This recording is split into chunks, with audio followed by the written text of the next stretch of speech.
പരിശുദ്ധാത്മാവേ സഹായക, നിരന്തരമെന്നെ സഹായിക്കണേ. പരിശുദ്ധാത്മാവേ സഹായക, നിരന്തരമെന്നെ സഹായിക്കണേ. നിത്യവും കൂടെ വസിക്കുന്നോനേ, അഭിഷേകത്തിനഗ്നി നിറച്ചിടണേ. നിത്യവും കൂടെ വസിക്കുന്നോനേ, അഭിഷേകത്തിനഗ്നി നിറച്ചിടണേ.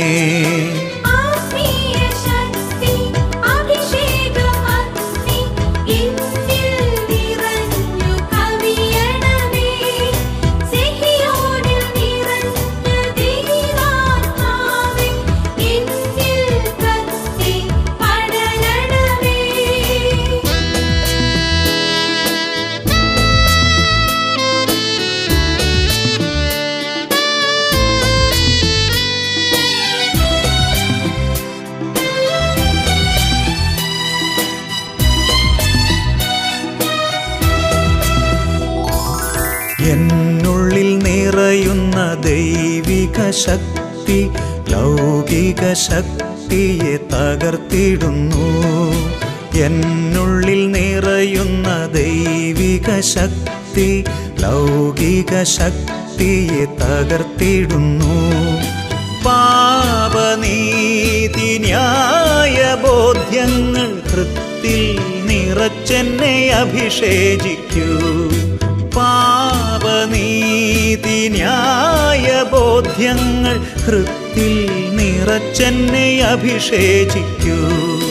പരിശുദ്ധാത്മാവേ സഹായക, നിരന്തരമെന്നെ സഹായിക്കണേ.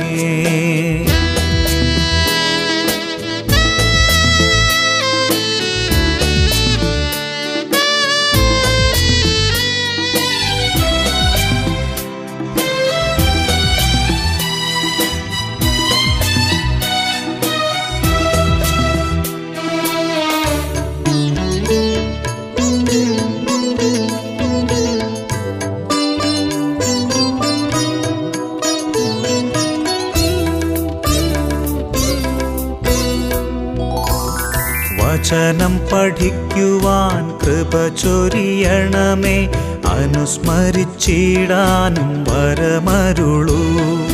വചനം പഠിക്കുവാൻ കൃപ ചൊരിയണമേ, അനുസ്മരിച്ചിടാനും വരമരുളൂ. ദൈവപുത്രന് സാക്ഷ്യമേകാൻ അഭിഷേക അഗ്നിയെ ജ്വലിപ്പിച്ചിടൂ. ദൈവപുത്രനു സാക്ഷ്യമേകാൻ അഭിഷേക അഗ്നിയെ ജ്വലിപ്പിച്ചിടൂ.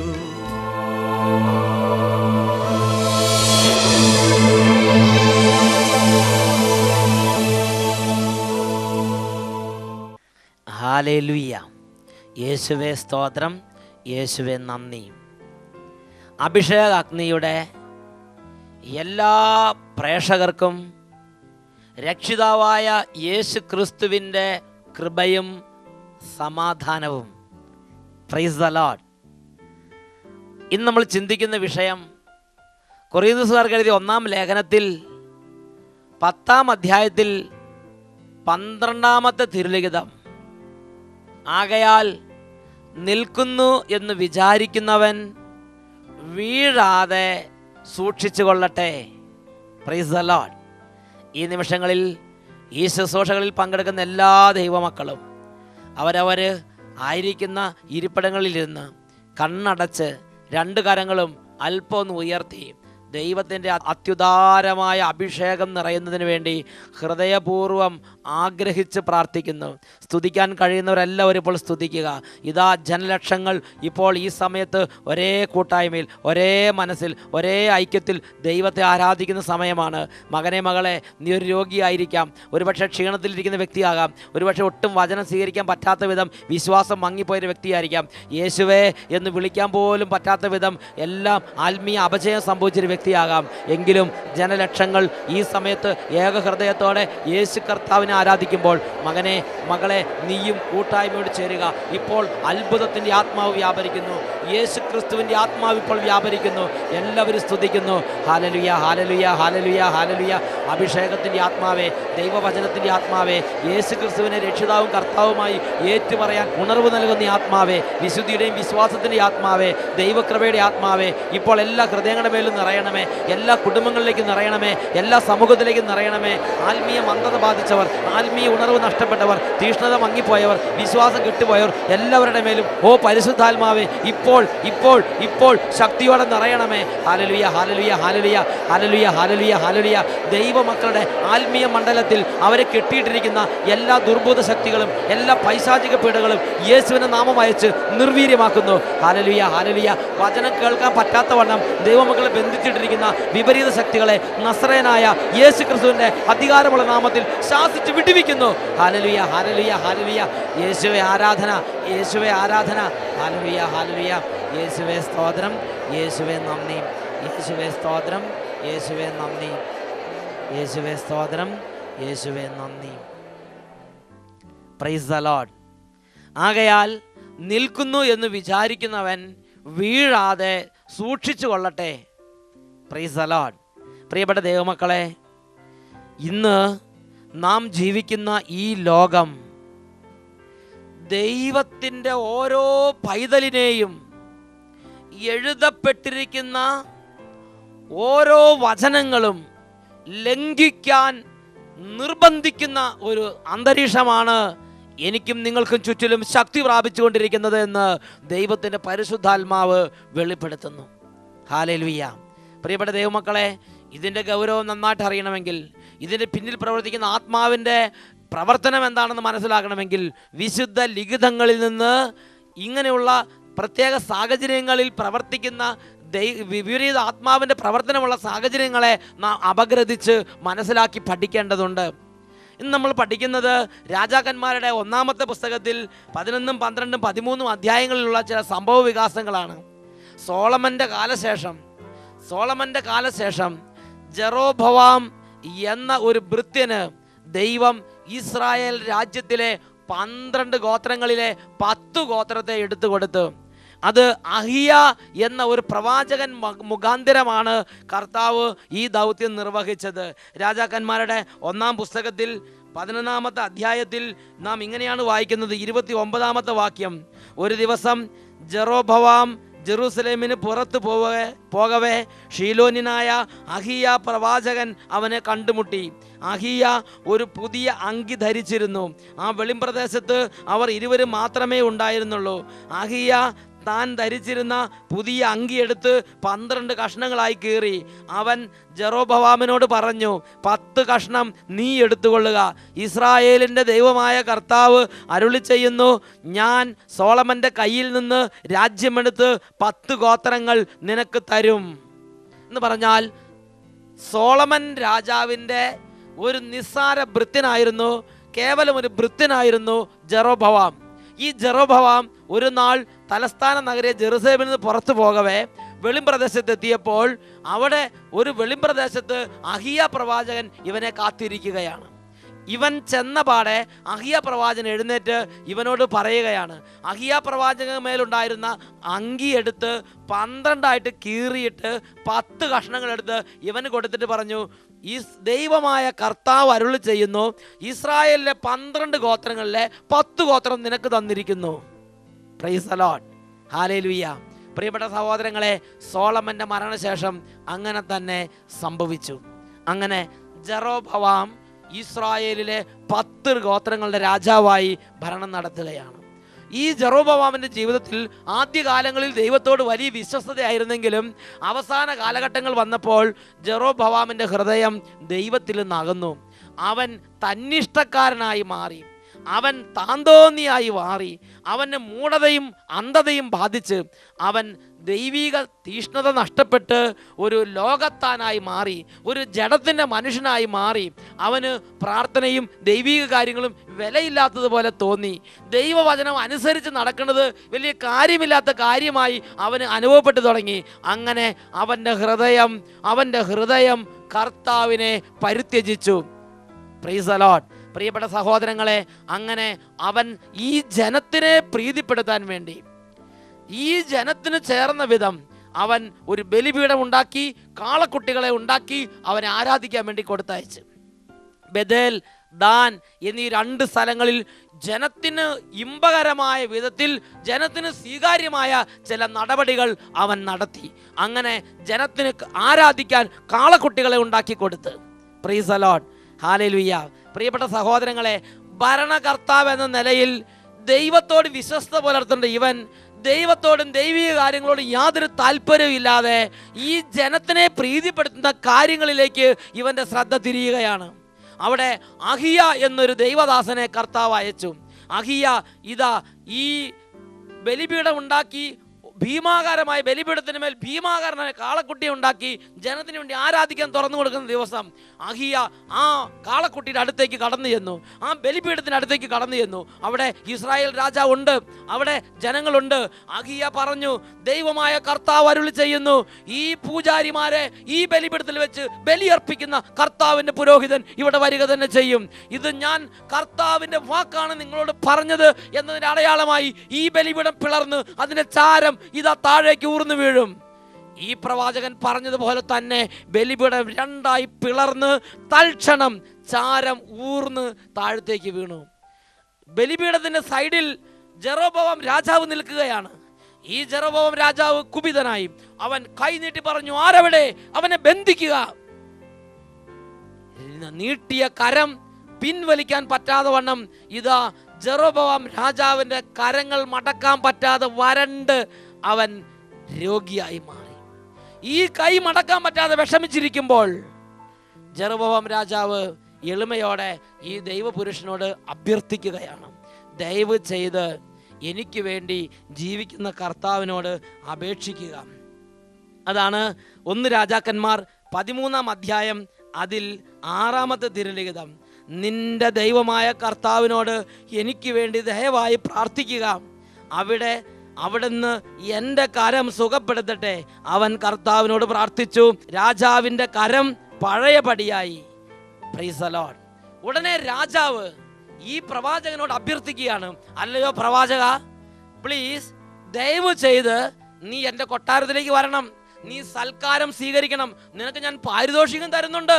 പ്രിയപ്പെട്ട സഹോദരങ്ങളെ, ഈ രാജാവ് ഈ പ്രവാചകനോട് പല വിധത്തിലും പ്രലോഭിപ്പിച്ചുവെങ്കിലും ഈ പ്രവാചകൻ പറഞ്ഞു, നിന്റെ കൊട്ടാരത്തിൽ വരികയോ നിന്റെ കയ്യിൽ നിന്നൊരു പച്ചവെള്ളം പോലും ഞാൻ കുടിക്കുകയോ ചെയ്യുകയില്ല. കാരണം എൻ്റെ ദൈവമായ കർത്താവ് എന്നോട് പറഞ്ഞിട്ടുണ്ട്, ഈ ദേശത്ത് വെച്ച് ഭക്ഷിക്കുകയോ പാനം ചെയ്യുകയോ ചെയ്യരുതെന്നും വന്ന വഴിയെ മടങ്ങിപ്പോകരുതെന്നും എൻ്റെ ദൈവമായ കർത്താവ് എന്നോട് പറഞ്ഞിട്ടുണ്ട്. അതുകൊണ്ട് നിന്റെ രാജ്യത്തിൻ്റെ പകുതി തന്നാൽ പോലും ഞാൻ നിൻ്റെ അടുത്ത് നിന്ന് ഒരു 5 പൈസ പോലും വാങ്ങിക്കുകയില്ല എന്ന് പ്രവാചകനായ അഹിയ സധൈര്യം ഈ രാജാവിൻ്റെ മുഖത്ത് നോക്കി പറഞ്ഞു. അതാണ് 1 രാജാക്കന്മാർ 13-ാം അധ്യായത്തിൽ 9-10 വാക്യങ്ങൾ, 8, 9, 10 വാക്യങ്ങൾ. നിന്റെ കൊട്ടാരത്തിൻ്റെ പകുതി തന്നാലും ഞാൻ വരികയില്ല, ഇവിടെ വെച്ച് ഞാൻ ഭക്ഷണപാനീയങ്ങൾ കഴിക്കുകയില്ല, ഭക്ഷണപാനീയങ്ങൾ കഴിക്കുകയോ പോയ വഴി മടങ്ങുകയോ ചെയ്യരുതെന്ന് കർത്താവ് എന്നോട് കൽപ്പിച്ചിട്ടുണ്ട്. Praise the Lord. അങ്ങനെ അവൻ വേറൊരു വഴിക്ക് സ്വന്തം നാട്ടിലേക്ക് മടങ്ങിപ്പോയി. പ്രിയപ്പെട്ട സഹോദരങ്ങളെ, ഇനിയാണ് കഥയുടെ പ്രധാനപ്പെട്ട രംഗം. ഈ വിവരങ്ങളും ഈ സംഭവങ്ങളെല്ലാം കണ്ടുകൊണ്ട് ആ ദേശത്തുണ്ടായിരുന്ന ഒരു വൃദ്ധ പ്രവാചകന്റെ 2 മക്കള് അവിടെ ഉണ്ടായിരുന്നു. അവർ ഈ സംഭവവികാസങ്ങൾക്കെല്ലാം ശേഷം വീട്ടിൽ ചെന്നിട്ട് ആ ദേശത്തുള്ള വൃദ്ധ പ്രവാചകനോട് പറഞ്ഞു, കൊട്ടാരത്തിൽ ഇങ്ങനെ സംഭവങ്ങളുണ്ടായി, ഇന്നൊരു പ്രവാചകൻ വന്നിരുന്നു. പ്രവാചകൻ രാജാവിൻ്റെ മുഖത്ത് നോക്കി പറഞ്ഞു, ഈ സംഭവങ്ങളെല്ലാം ഈ വൃദ്ധ പ്രവാചകന്റെ മക്കള് ഈ വൃദ്ധ പ്രവാചകനോട് വിവരിച്ച് കേൾപ്പിച്ചു. ഉടനെ വൃദ്ധ പ്രവാചകൻ വേഗം ഒരു നടപടിക്രമം എടുക്കുകയാണ്. ഈ വൃദ്ധ പ്രവാചകൻ എന്താണ് ചെയ്തതെന്നോ? അതാണ് രാജാക്കന്മാർ 1-ാം പുസ്തകം 13-ാം അധ്യായത്തിൽ 11-12 വാക്യങ്ങൾ. അക്കാലത്ത് ബഥേലിൽ ഒരു വൃദ്ധ പ്രവാചകൻ ഉണ്ടായിരുന്നു. അവൻ്റെ പുത്രന്മാർ വന്ന് ദൈവപുരുഷൻ ചെയ്ത കാര്യങ്ങളും രാജാവിനോട് പറഞ്ഞ വിവരങ്ങളും പിതാവിനെ അറിയിച്ച് അവൻ അവരോട് ചോദിച്ചു, ഏത് വഴിക്കാണ് അവൻ പോയത്? യൂദയായിൽ നിന്നുള്ള ദൈവപുരുഷൻ പോയ വഴി പുത്രന്മാർ അവന് കാട്ടിക്കൊടുത്തു. അവൻ അവരോട് പറഞ്ഞു, നിങ്ങൾ കഴുതയ്ക്ക് ജീനിയിടുവിൻ. അവർ ജീനിയിട്ടു. അവൻ കഴുതപ്പുറത്ത് കയറി ദൈവപുരുഷൻ പോയ വഴിയെ അവൻ യാത്ര തിരിച്ചു. അങ്ങനെ ഈ വൃദ്ധപ്രവാചകൻ അതിവേഗം പോയി ഈ പാവപ്പെട്ട ആ യുവ പ്രവാചകൻ വിശ്രമിക്കുന്ന സ്ഥലം കണ്ടെത്തി. വൃദ്ധപ്രവാചകൻ മുന്നോട്ട് നീങ്ങിയപ്പോൾ ഈ യുവപ്രവാചകൻ ഭക്ഷണമോ വെള്ളമോ കുടിക്കാതെ ക്ഷീണിച്ച് തളർന്ന യുവപ്രവാചകൻ ഒരു ഓക്ക് മരത്തിൻ്റെ ചുവട്ടിൽ വിശ്രമിക്കുന്നത് കണ്ടെത്തി. ഉടനെ ഈ വൃദ്ധപ്രവാചകൻ ആ യുവപ്രവാചകനോട് പറഞ്ഞു, അല്ലയോ പ്രവാചക, നീ ദൈവത്തിൻ്റെ ഡ്യൂട്ടി നന്നായി നിർവഹിച്ചിട്ടുണ്ട്. നീ ദയവ് ചെയ്ത് എൻ്റെ വീട്ടിൽ വന്ന് ഭക്ഷണം കഴിക്കണം. Praise the Lord, hallelujah. പ്രിയപ്പെട്ട സഹോദരങ്ങളെ, അതാണ് രാജാക്കം 1-ാം പുസ്തകം 13-ാം അധ്യായത്തിൽ 14-15 വാക്യങ്ങൾ. ദൈവപുരുഷൻ ഒരു ഓക്ക് വൃക്ഷത്തിന് ചുവട്ടിൽ അവൻ ഇരിക്കുന്നത് കണ്ടു. അവൻ ചോദിച്ചു, അങ്ങാണോ യൂദയായിൽ നിന്ന് വന്ന ദൈവപുരുഷൻ? ഞാൻ തന്നെ. അവൻ പ്രതിവചിച്ചു, അങ്ങ് എന്നോടൊപ്പം വീട്ടിൽ വന്ന് ഭക്ഷണം കഴിക്കുക എന്ന് അവൻ ദൈവപുരുഷനോട് പറഞ്ഞു. അവൻ പ്രതിവചിച്ചു, എനിക്ക് അങ്ങയോടുകൂടെ വരാനോ വീട്ടിൽ കയറാനോ ഇവിടെ വെച്ച് ഭക്ഷണപാനീയങ്ങൾ കഴിക്കാനോ പാടില്ല. ഭക്ഷണപാനീയങ്ങൾ കഴിക്കുകയോ പോയ വഴിക്ക് മടങ്ങുകയോ ചെയ്യരുത് എന്ന് കർത്താവ് എന്നോട് കൽപ്പിച്ചിട്ടുണ്ട്. വൃദ്ധൻ പറഞ്ഞു, ഞാനും നിന്നെപ്പോലെ ഒരു പ്രവാചകനാണ്. ദൂതൻ്റെ വഴി കർത്താവ് എന്നോട് കൽപ്പിച്ചിരിക്കുന്നു. ഭക്ഷണം കഴിക്കാൻ അവനെ നീ വീട്ടിൽ കൊണ്ടുവരിക. പ്രിയപ്പെട്ട സഹോദരങ്ങളെ, നമ്മളൊന്ന് ചിന്തിക്കേണ്ട ഒരു പ്രധാനപ്പെട്ട വിഷയമുണ്ട്. ഇവിടെ ഈ യുവ പ്രവാചകന്റെ മേൽ സമ്മർദ്ദം ഏറുകയാണ്. എന്തിനു വേണ്ടിയുള്ള സമ്മർദ്ദമാണ് ഏറുന്നത്? എന്താണോ ദൈവം ചെയ്യരുത് എന്ന് പറഞ്ഞത് അത് ചെയ്യാൻ വേണ്ടി തന്നെ നിർബന്ധിക്കുകയാണ്. ഒന്ന് ചിന്തിച്ചു നോക്കുക. അവിടെ വെച്ച് ആ രാജാവ് എന്താ നിർബന്ധിച്ചത്? ആ രാജാവ് ഈ പ്രവാചകൻ പറഞ്ഞെങ്ങനെയാണ്, നീ ദയവ് ചെയ്ത് വീട്ടിൽ വന്ന് കൊട്ടാരത്തിൽ വന്ന് നീ ചായ സൽക്കാരത്തിൽ പങ്കെടുക്കണം, നീ ഭക്ഷണം കഴിക്കണം. എന്താണോ ദൈവം ചെയ്യരുത് എന്ന് പറഞ്ഞത് അത് ചെയ്യാൻ നിർബന്ധിക്കുന്ന ലോകത്തെയല്ലേ ഇവിടെ കാണുന്നത്? ആ രാജാവിന് വേറെ എന്തൊക്കെ ഓഫർ കൊടുക്കായിരുന്നു? നിനക്ക് പോകാൻ വേണ്ടി ഞാൻ രഥം ഏർപ്പാടാക്കാം പറയാമായിരുന്നു. നിനക്ക് ഞാനൊരു കൊടയും 2 എസ്കോർട്ടായിട്ട് 2 പേരെ വിട്ടുതരാം പറയാമായിരുന്നു. എൻ്റെ സൈന്യത്തെ നിന്റെ കൂടെ അയക്കാം പറയാമായിരുന്നു. ഇതൊന്നും പറഞ്ഞില്ല. ദൈവം ചെയ്യരുത് എന്ന് കൽപ്പിച്ചത് എന്താണോ അത് ചെയ്യാൻ വേണ്ടി തന്നെ രാജാവിലൂടെ ദുഷ്ടാത്മാവ് ഈ പ്രവാചകനെ നിർബന്ധിക്കുകയാണ്. പ്രവാചകൻ രാജാവിനോട് എതിർത്ത് അവൻ കൃത്യമായും ദൈവത്തിൻ്റെ വചനം അനുസരിച്ച് പോന്നു. പിന്നെയാണ് വൃദ്ധപ്രവാചകൻ. ഈ വൃദ്ധപ്രവാചകൻ വന്നിട്ട് വായെടുത്ത് ആദ്യം പറഞ്ഞ എന്താണ്? നീ ദയവ് ചെയ്ത് വന്ന് എൻ്റെ കൂടെ ഭക്ഷണം കഴിക്കണം. ഈ വൃദ്ധപ്രവാചകന് സത്യം പറഞ്ഞാൽ ഈ യുവപ്രവാചകന് അലിവ് തോന്നിയിട്ടുണ്ടാവും. ഈ യുവപ്രവാചകന് ഒരു പ്രത്യേക ഒരു അഭിമാനം തോന്നിയിട്ടുണ്ടാവും, ഒരു സ്നേഹം തോന്നിയിട്ടുണ്ടാവുമായിരിക്കാം. എന്തുമാകട്ടെ, ഈ അനുകൂലമായിട്ട് പ്രതികൂലമായിട്ട് മനസ്സാണെങ്കിലും ശരി, എന്താണ് യുവപ്രവാചകനോട് വൃദ്ധപ്രവാചകൻ പറയുന്നത്?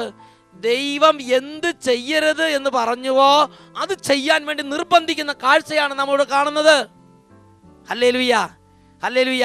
പ്രിയപ്പെട്ട സഹോദരങ്ങളെ, ഒരു സത്യം നിങ്ങളോട് ഞാൻ പരിശുദ്ധാത്മ പ്രേരിതമായി പ്രഖ്യാപിക്കുന്നു. ഈ വിശുദ്ധ ബൈബിളിൽ നാം ചെയ്യരുത് എന്ന് പറഞ്ഞ് എഴുതപ്പെട്ടിട്ടുള്ള എല്ലാ വചനങ്ങളും ലംഘിക്കാൻ ഈ ലോകം എന്നെയും നിങ്ങളെയും നിർബന്ധിക്കും. നിങ്ങൾ പെരുകണം, നിങ്ങൾക്ക് ധാരാളം മക്കൾ ഉണ്ടാകണം, നിങ്ങളുടെ സംഖ്യ കുറഞ്ഞു പോകരുത്. ജെറമ്യ പ്രവാചന പുസ്തകം 29-ാം അധ്യായം 6-ാം വാക്യത്തിൽ കർത്താവ് കൽപ്പിച്ചിരിക്കുന്നു. അത് ക്രിസ്ത്യാനികളോട് മാത്രമുള്ള കൽപ്പനയല്ല, യഹൂദന്മാരോട് മാത്രമുള്ള കൽപ്പനയല്ല, സകല ജാതി മതസ്ഥരോടും ഈ ഭൂമിയിൽ മനുഷ്യനായി പറഞ്ഞിരിക്കുന്ന സകല മനുഷ്യർക്കുമുള്ള ദൈവിക നിർദ്ദേശമാണത്. എന്നാൽ ഈ അടുത്ത കാലത്ത് പേപ്പറിൽ നിങ്ങൾ വായിച്ച വാർത്ത എന്താണ്? 2 കുട്ടികളിൽ കൂടുതലായാൽ 10,000 രൂപ വെച്ച് പിഴ അടയ്ക്കണം എന്നുള്ള ഒരു അഭിപ്രായത്തിന്, ഒരു നിർദ്ദേശത്തിന് കരട് ഫോം ജനസംഖ്യാ നിയന്ത്രണ കമ്മീഷൻ ഗവൺമെന്റിന് സമർപ്പിച്ച് നിങ്ങൾ വായിച്ചിട്ടില്ലേ? എഴുതപ്പെട്ടിരിക്കുന്ന ഓരോ വചനങ്ങളും നിർബന്ധിക്കാൻ ഈ ലോകം ഓരോ ദൈവ പൈതലിനെയും നിർബന്ധിക്കും. പ്രിയപ്പെട്ട ദൈവമക്കളെ, വിശുദ്ധ ലിഖിതം വ്യക്തമായി നിരോധിച്ചിരിക്കുന്ന മറ്റൊരു സംഗതിയാണ് മിശ്ര വിവാഹം. മിശ്ര വിവാഹം ചെയ്യരുത്. നിങ്ങളുടെ പുത്രന്മാരെയോ പുത്രിമാരെയോ നിങ്ങളുടെ വിശ്വാസത്തിൽപ്പെടാത്ത മറ്റൊരു കുടുംബത്തിലേക്ക് കൊടുക്കരുത് എന്ന് ദൈവത്തിന്റെ വചനം വ്യക്തമായി കൽപ്പന തന്റെ മക്കൾക്ക് കൊടുത്തിരിക്കുന്നു. എന്നാൽ ലോകം എന്തിനാണ് നിർബന്ധിക്കുന്നത്? ഈ അടുത്ത നാളുകളിൽ നിങ്ങൾ പേപ്പർ വായിച്ചിട്ടില്ലേ? മിശ്ര വിവാഹ മേള. പ്രിയപ്പെട്ട ദൈവമക്കളെ, സ്കൂളുകളിൽ എന്താണ് പഠിപ്പിക്കുന്നത്? പ്രിയപ്പെട്ട ദൈവമക്കളെ, എഴുതപ്പെട്ടിരിക്കുന്ന ഓരോ വചനവും ലംഘിക്കാൻ ഈ ലോകം ദൈവമക്കളെ നിർബന്ധിച്ചിരിക്കും. ഈ ബൈബിളിൽ എഴുതപ്പെട്ടിരിക്കുന്ന ഓരോ വചനവും ലംഘിക്കാൻ എന്നെയും നിങ്ങളെയും ഈ ലോകം നിർബന്ധിക്കും. ഹല്ലേലൂയ. യേശുവേ സ്തോത്രം, യേശുവേ നന്ദി, യേശുവേ സ്തോത്രം, യേശുവേ നന്ദി. ഒന്നാം പ്രമാണ ലംഘനം അരുത് എന്ന് കർത്താവ് നിരോധിക്കുന്നു. എന്നാൽ ചുറ്റും തിരിഞ്ഞ് എവിടെ നോക്കിയാലും ഒന്നാം പ്രമാണ ലംഘനത്തിന് വേണ്ടിയുള്ള 100 അവസരങ്ങളല്ലേ വാപ്പിളർന്നു നിൽക്കുന്നത്. മദ്യം അരുത് എന്ന് കൽപ്പിച്ചിരിക്കുന്നു.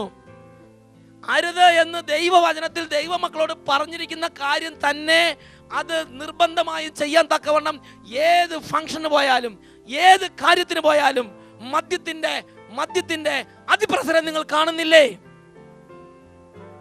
പ്രിയപ്പെട്ട സഹോദരങ്ങളെ, എഴുതപ്പെട്ടിരിക്കുന്ന ഓരോ വചനങ്ങളും ലംഘിക്കാൻ ഈ ലോകം ഓരോ ദൈവ പൈതലിനെയും നിർബന്ധിക്കും.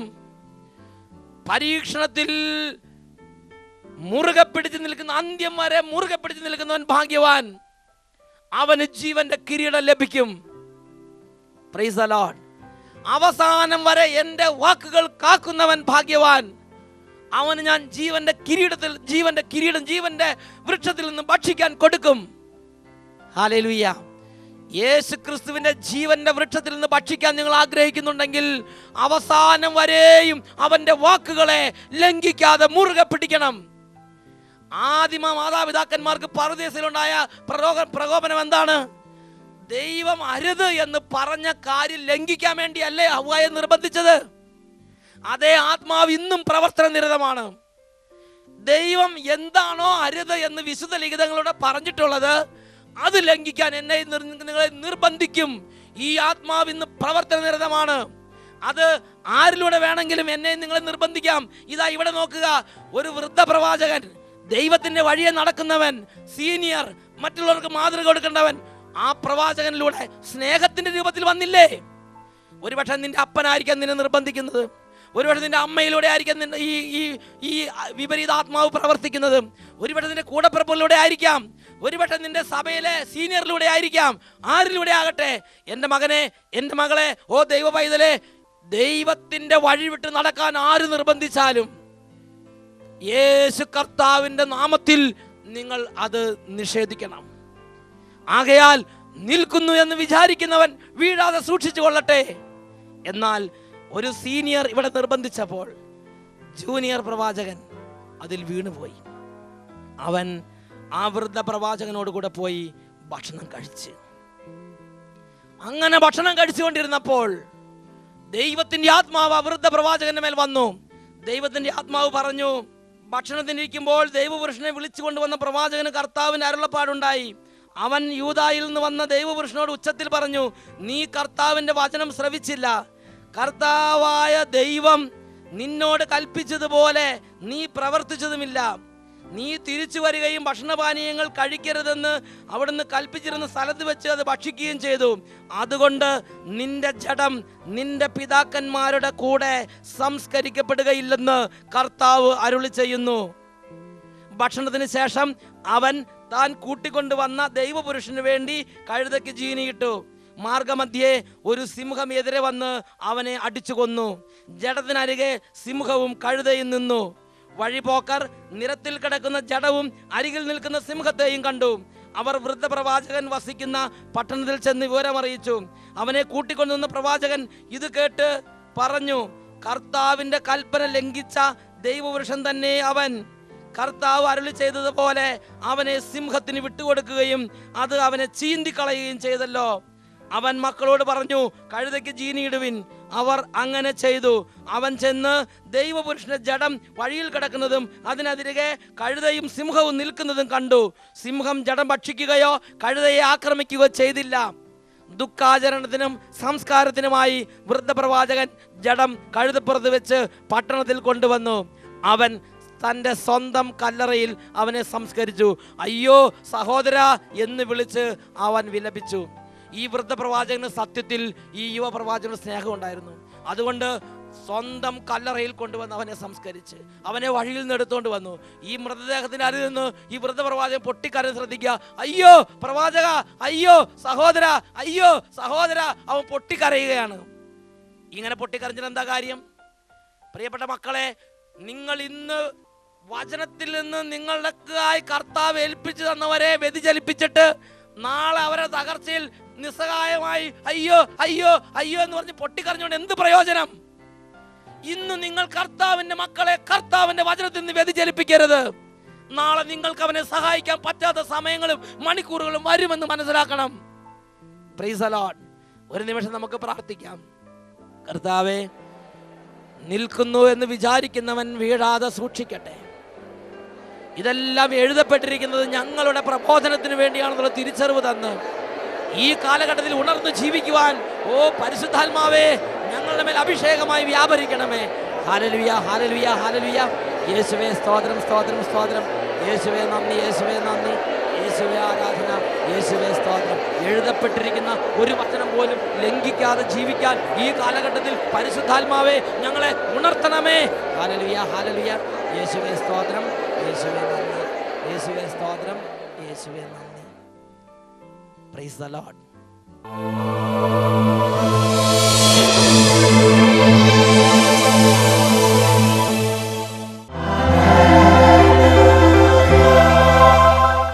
സർവശക്തനായ ദൈവം ദിവ്യ കാരുണ്യ രൂപനായിരിക്കുന്ന ഈ നിമിഷങ്ങളിൽ ആത്മീയ വീര്യം നഷ്ടപ്പെട്ടു പോയ എല്ലാ ദൈവമക്കളുടെ മേലും തൻ്റെ ആത്മാവിനെ പകർന്ന് അവിടുന്ന് ഇപ്പോൾ ശക്തിപ്പെടുത്തുന്നു. ദുർബലർ ശക്തി പ്രാപിക്കാൻ, ക്ഷീണിച്ചവർ കഴുകനെ പോലെ ചിറകടിച്ചു ഉയരാൻ കർത്താവ് തൻ്റെ ആത്മാവിനെ പകരുന്ന നിമിഷമാണിത്. രണ്ട് കരങ്ങൾ ഉയർത്തി എല്ലാവരും ഉറക്കെ വിളിക്കുക. ഇതാ ജീവിക്കുന്ന കർത്താവ് നിലനിൽപ്പിൻ്റെ അഭിഷേകം ദൈവമക്കളുടെ മേൽ പകരുകയാണ്. ഹല്ലേലൂയ, ഹല്ലേലൂയ, ഹല്ലേലൂയ. കർത്താവെ, എഴുതപ്പെട്ട വചനങ്ങളിൽ ഒന്നുപോലും ലംഘിക്കാതെ ജീവിക്കാൻ തക്കവണ്ണം ഉറച്ചു നിന്ന് വീര്യം പ്രവർത്തിക്കാൻ ഞങ്ങളുടെ എല്ലാ മക്കളുടെ മേലും അഭിഷേകം വ്യാപരിക്കട്ടെ. ഹല്ലേലൂയ. അഭിഷേകത്തിൻ്റെ അഗ്നിയെ അവിടുന്ന് ഇപ്പോൾ സമൃദ്ധമായി വർഷിക്കണമേ. ഹല്ലേലൂയ, ഹല്ലേലൂയ, ഹല്ലേലൂയ. യേശുവേ ആരാധന, ആരാധന, ആരാധന. യേശുവേ സ്തോത്രം, യേശുവേ നന്ദി.